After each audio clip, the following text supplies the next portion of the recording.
রাসূল আকরাম সাল্লাল্লাহু আলাইহি সাল্লাম তাঁর কোরবানি পশু তিনি নিজে জবাই করেছেন। এর মাধ্যমে ত্যাগের বিষয়টিও খুব ভালোভাবে বাস্তবায়িত হয়। কোরবানির পশুর জবে এবং কোরবানি বিশুদ্ধ হওয়ার জন্য আপনাকে মৌলিকভাবে দুটি কাজ করতে হবে। প্রথম কাজ হলো বিসমিল্লাহি আল্লাহু আকবার বলে আপনি জবে করবেন, আল্লাহর নাম নিয়ে জবে করবেন, এটা হলো প্রথম কাজ।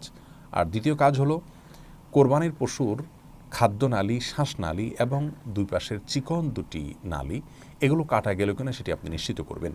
খাদ্যনালী, শ্বাসনালী এগুলো অপেক্ষাকৃতভাবে একটু পুরু হয়ে থাকে, মোটা হয়ে থাকে, বড় হয়ে থাকে, আর বাকি যে দুই পাশের দুটি সরু নালী থাকে সেগুলো আপনি কাটবেন।